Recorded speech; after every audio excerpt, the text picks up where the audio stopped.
భవాని, ఆ కమిషనర్ వెళ్ళిపోయాడా? వెళ్ళకి ఏం చేస్తాడు లత?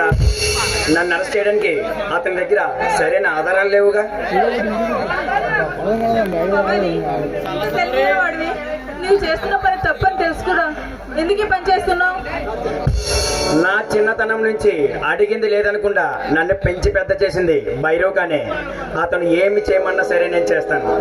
ఆఖరికి నా ప్రాణాలు ఇమ్మన్నా సరే ఇస్తాను లత.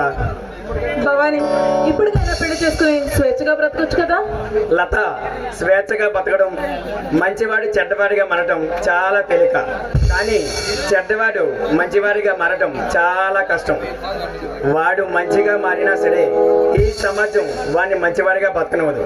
లత, పంజరంలో చిక్కుకున్న తర్వాత బయటకు పోవడం ఎంత కష్టమో నీకు తెలిసిందే. ఈ పాటికి నీకు అర్థమయ్యి ఉంటుంది. అయినా పెళ్లి చేసుకోవడానికి అంత తొందర ఏమొచ్చింది లత? ఏ, నీకు ఇంకా పెళ్లి వయసు రాలేదే ఏంటి? పెళ్లి వయసు రాలేదని కదా లత, ప్రేమించిన అమ్మాయి అంగీకరించాలిగా. అయితే ఎవరినైనా ప్రేమిస్తున్నావా? అవును లత, నేను ఒక అమ్మాయిని ప్రేమిస్తున్నాను. ఆమె ఒప్పుకుంటే త్వరలోనే పెళ్లి చేసుకుంటాను. మరి ఆ విషయం అమ్మాయికి చెప్పావా? చెప్పాలని ఉంది కానీ చెప్పలేకపోతున్నాను. ఇది చాలా విచిత్రంగా ఉంది. నిన్ను ప్రేమించిన అమ్మాయి ఎవరో కానీ చాలా అదృష్టవంతురాలు. నీలాంటి మంచి వ్యక్తిని భర్తగా పొందడం నిజంగా అమ్మాయి ఏ జన్మలోనో చేసుకున్న అదృష్టం. ఇంతకీ మరి నీ పెళ్లికి నన్ను పిలుస్తావా? లత, నువ్వు లేకుండా నా పెళ్లి ఎలా జరుగుతుంది? సరే, వస్తాను భవాని.